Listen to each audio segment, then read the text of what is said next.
السلام عليكم ورحمة الله وبركاته. أهلا بيكم وأكلة ووصفة سهلة. هعمل معاكم النهاردة الفول المدمس في البيت بطريقة حلوة قوي، أحسن من بتاع المحلات وأضمن بكتير. الفول مستوي معايا وبجد طالع زي الزبدة، حاجة كده في منتهى الجمال والنظافة. أكيد مفيش أجمل ولا أحلى من طبق الفول اللي هتعمليه بإيدك في البيت. يلا بينا نسمي الله ونبدأ على طول ونشوف هنعمله ازاي. معايا نص كيلو من الفول، مع كوباية صغيرة قد مج من مجات الشاي كده قمح، ونقعهم الاتنين مع بعض في المية من بالليل. مش لازم كل حاجة لوحدها، هما هيستووا مع بعض أصلا، فبنقعهم مع بعض الاتنين من بالليل، بياخدوا تقريبا نفس الوقت. بعد كده هغسلهم كويس أو هشطفهم وهحطهم في القدرة، وهحط عليهم نص كوباية عدس بجبة.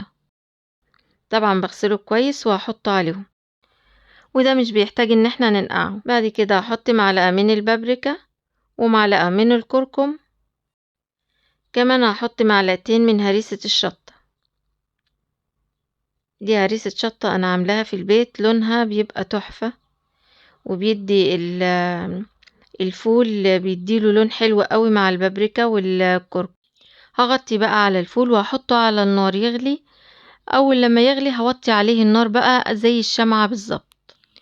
وهو بيستوي على النار بقى هبتدي أجهز في الدقة بتاعته أو التتبيلة اللي بنحطها عليه. هحط هنا مج من الزيت، عليه ربع مج من الطحينة الخام بنفس المج،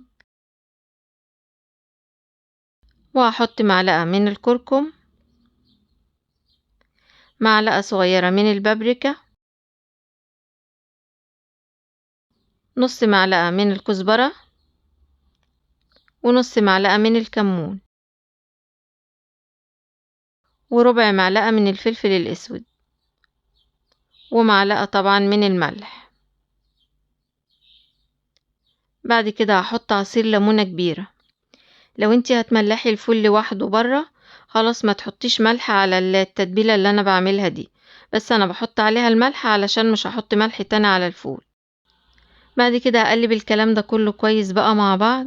مش عايزه اقولك بقى الخلطه دي بتبقى جاهزه، ممكن تكفيكي الفول كله، بتبقى تحفه جدا. بتجيبيها بقى وبتفضيها، بتعملي على قد الكميه اللي انت عايزاها، وبتحطيها بقى في برطمان او بتحطيها في ازازه كاتشب فاضيه او ازازه مايونيز، اي حاجه موجوده عندك بتفضي فيها الخلطه دي. وكل ما بتطلعي طبق الفول تسخنيه بتقومي حطي عليه على طول، الخلطه بتكون جاهزه معاكي. خلاص كده انا الخلطة جهزت معايا، هبتدي بقى افضيها تاني في نفس المج اللي انا كنت حاطة فيه الزيت والطحينة.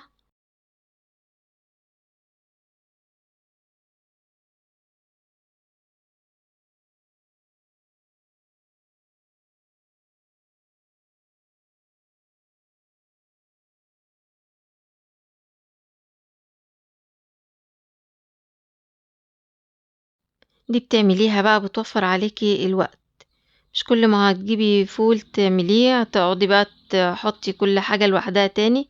لا، دي على طول كده بتبقى جاهزة معاكي وبتخلص معاكي الوقت بسرعة.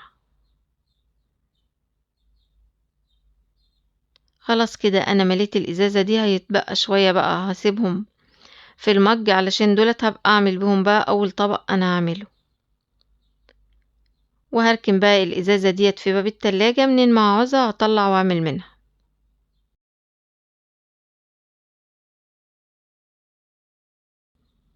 نمسح بقى الكوباية كويس وننضف الدنيا كده.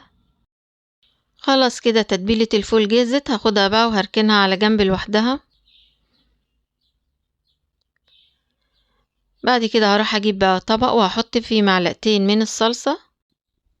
دي بقى الخلطة اللي هنحطها على الفول بعد ما يستوي، وهتخليه يلف معانا وهيبقى زي الزبدة، في نفس الوقت لونه هيبقى في منتهى الجمال. بعد كده ودي اهم خطوة، هحط عليهم معلقتين من النشا، معلقتين كبار كده هرميين من النشا، هحطهم على معلقتين الصلصة، وهحط نص معلقة من الكركم. بعد كده هحط عليهم كوباية من المية، وهقلبهم بقى مع بعض كويس قوي. طبعا الخطوة دي احنا بنعملها اول ما الفول بيستوي، ما ينفعش نحطها على الفول وهو لسه ما استواش. خلاص انا كده الفول استوى معايا، زي ما انتوا شايفين بقى كله استوى خالص اهوت وبقى طري. هحط عليهم بقى الخلطة اللي احنا عملناها، ويدوب بس هقعدها من 10 دقايق لربع ساعة، مش اكتر من كده. طبعا في الحالة دي لو الفول فيه مية كتير، معلقتين النشا دول بيخلوهم يلفوا، هما كل بتوع المحلات بيعملوا كده، يحطوا معلقتين من النشا او معلقتين من الدقيق. وده بقى شكل الفول بعد ما نزل من على النار وهدي خالص. زي ما انتوا شايفين حقيقي زي الزبدة، احسن من اللي بنجيبه من بره 100 مرة. حاجة كده في منتهى الجمال والنظافة. طبعا بقية الكمية بنخزنها في اكياس تلاجة وبنحطها في الفريزر، وقت ما بنحتاجها بنطلع الكيس يفك وبنحطه في حلة وعلى نار هادية خالص زي الشمعة، بيبقى كأنك لسه عاملاه. انا عايزة بس اطلع لكم حباية من الفول علشان تشوفوه هو مستوي قد ايه. زي ما انتوا شايفين من اقل لمسة اتهرست معايا زي الزبدة. بعد كده جبت شوية الطحينة اللي كانوا في المج وهرشهم على وش الفول، وهديهم بقى تقليبة بسيطة كده علشان التتبيلة دي فيها الملح وكله يتشرب كده من بعضه. بجد مش عايزة اقول لكم ريحتها ولونها تحفة، حاجة كده في منتهى الجمال. بعد كده هترش على وشها اي حاجة بقى، تحطي بقدونس، هتحطي فلفل اخضر، اي حاجة كده تحطيها على الوش لو حبيتي.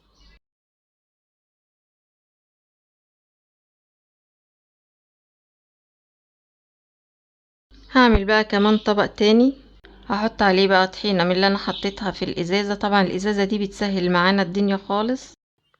هقلبهم مع بعض برضو تقليبة خفيفة.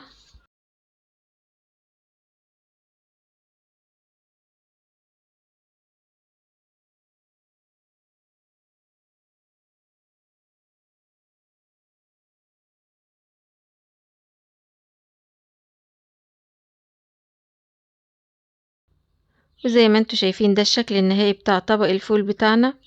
طبعا بيبقى احلى طبق فول هو اللي بيتعمل بعد ما الفول بيستوي على طول. اعملي بقى الفول في البيت احسن ما تجيبيه من بره، شكلي فيه بقى براحتك. اتمنى الطريقة تكون عجبتكم وما كنش طولت عليكم، وبألف هنا وشفا.